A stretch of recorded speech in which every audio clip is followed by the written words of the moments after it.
Bonjour à tous, c'est Monsieur Laplace et j'espère que tout le monde va bien. Nous voici dans le chapitre Les fractions partie 2 en sixième et je vous propose dans un premier temps avec les activités de redécouvrir quelque chose qu'on avait vu dans une première partie sur les fractions mais qu'on n'avait pas noté dans le cahier de leçon. Ce sont des fractions qui sont égales, qui représentent le même nombre. Alors, rappelons-nous ici, donc première activité, nous avons des droites graduées. Essayons d'écrire à l'aide de ces droites graduées des fractions qui sont égales. Alors par exemple ici, si je prends les deux premières droites graduées, j'ai ici sur la même graduation l'unité qui a été partagée en deux sur la première, donc j'ai ici 1 demi, et sur la deuxième droite, 1, 2, 3, 4, l'unité a été partagée en 4, j'ai donc des quarts, 1 quart, 2 quarts. Je vais avoir donc 1 demi, qui représente la même chose que 2 quarts. Prenons le deuxième exemple ici avec, si je prends par exemple cette graduation-là, la droite graduée a été partagée en 1, 2, 3, donc on obtient des tiers, et pour la deuxième, l'unité a été partagée en 1, 2, 3, 4, 5, 6. En sixième donc. On a ici donc 2 tiers, et ici 4 sixièmes. 2 tiers, c'est la même chose que 4 sixièmes. On peut regarder sur les autres, prendre n'importe quel exemple qu'on veut. Par exemple, ici, on a des fractions qui sont égales. On a des 1, 2, 3, 4, 5. On a des cinquièmes. Sur la suivante, 1, 2, 3, 4, 5, 6, 7, 8, 9, 10 des dixièmes. 2 cinquièmes, c'est la même chose que 4 dixièmes. On aurait pu aussi s'intéresser à cette graduation-là et celle-là, cette graduation-là et celle-là, etc., etc.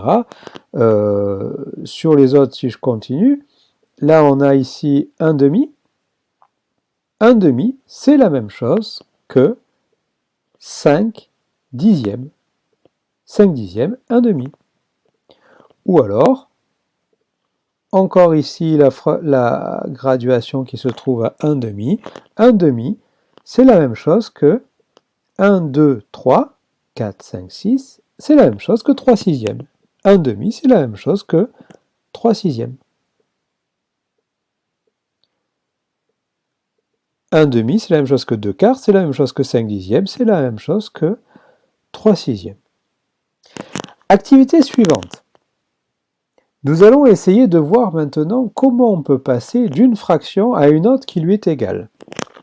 Alors, regardons ici sur les exemples. Là aussi, je vais abandonner la question sur la valeur approchée avec la calculatrice. Donc, dans chaque cas, on va regarder la fraction du rectangle du haut et du bas qui est représentée par la partie grisée. On va dire la fraction la plus compliquée, la plus simple. Et comment passe-t-on du découpage du haut à celui du bas et du coloriage du haut à celui du bas. Donc, regardons sur nos 4 exemples. Premier exemple. Quelle fraction a été coloriée? 2 tiers, oui. Quelle fraction pour le rectangle du bas a été coloriée? 4 sixièmes, oui. Question. Comment est-on passé du rectangle du haut au rectangle du bas? On a bien ici le même rectangle, en haut et en bas. On a bien le même coloriage, la même aire qui est coloriée. Ben, si on regarde bien à partir du rectangle du haut, eh ben on a en fait redécoupé tous les morceaux en deux. Autrement dit, on a multiplié chaque morceau par 2. Et combien on en a colorié par rapport au coloriage de départ? On en a colorié 2 fois plus. On a multiplié à la fois le coloriage par 2 et le nombre de morceaux par 2. On obtient une fraction égale.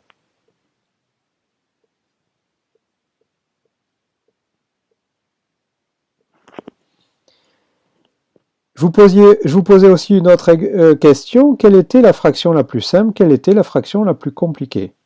Alors ici, on voit que 2 tiers a l'air plus simple que 4 sixièmes. Pourquoi?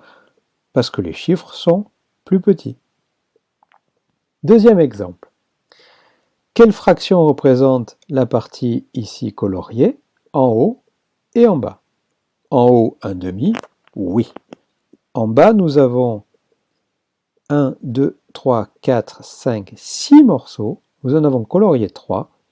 3 sixièmes, oui. Comment est-on passé du coloriage d'en haut au coloriage d'en bas et du découpage d'en haut au découpage en bas? Mais cette fois, nous pouvons remarquer que chaque morceau a été partagé en 3 fois plus. Et nous avons colorié 3 fois plus de morceaux. Donc, si je découpe en 3 fois plus de morceaux, pour avoir le même coloriage, la même fraction, il faut que je colorie aussi 3 fois plus de morceaux.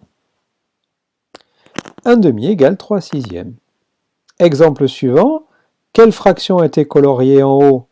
2 tiers, oui. Et quelle fraction a été coloriée en bas? 1, 2, 3, 4, 5, 6 et 6, 12. On obtient ici des douzièmes. 1, 2, 3, 4 et 4, 8. 8 douzièmes.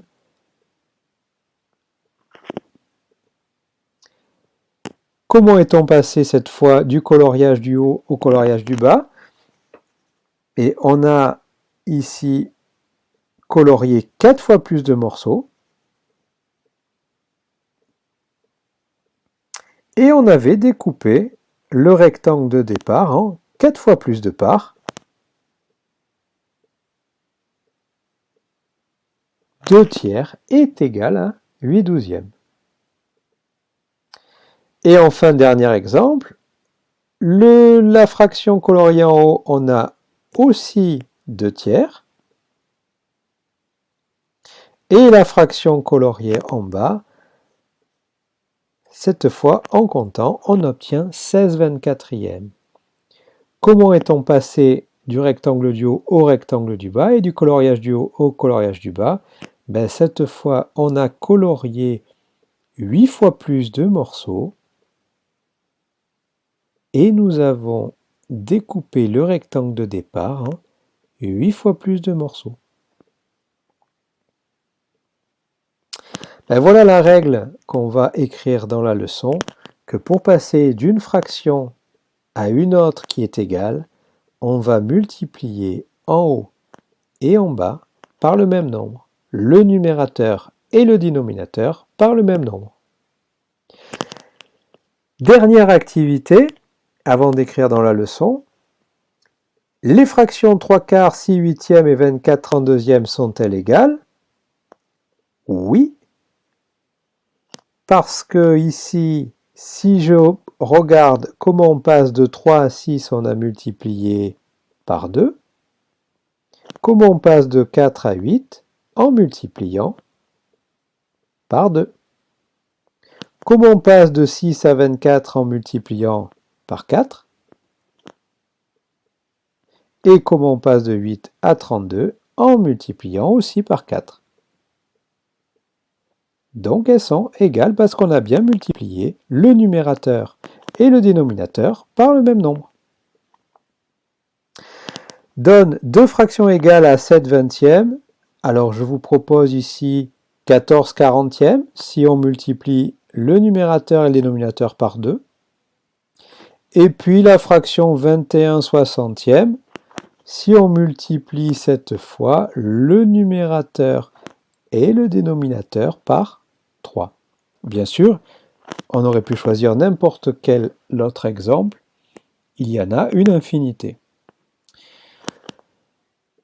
Question suivante, deux fractions égales à 2,8 cinquièmes. Alors je vous propose ici la fraction 28 cinquantièmes. Cette fois, on a multiplié le numérateur et le dénominateur par 10. Ça nous permet d'avoir une fraction plus simple sans la virgule. Et la fraction 14/25e. La fraction 14/25e en divisant par 2. Et oui, ça marche aussi en divisant par 2. Pourquoi ça marche aussi? Parce que regardez dans l'autre sens, 14 fois 2, 28, 25 fois 2, 50. Donc la règle qu'on vient de voir marche pour la multiplication et pour la division, à condition de multiplier ou diviser le numérateur et le dénominateur par le même nombre. Et enfin, dernier exemple, 48 54e est égal à 8 neuvièmes si on divise en haut et en bas par 6. Et enfin, est égal à 40 45e si on multiplie en haut et en bas par 5. 5 fois 8, 40, 5 fois 9, 45. Je vous remercie et je vous retrouve dans la leçon.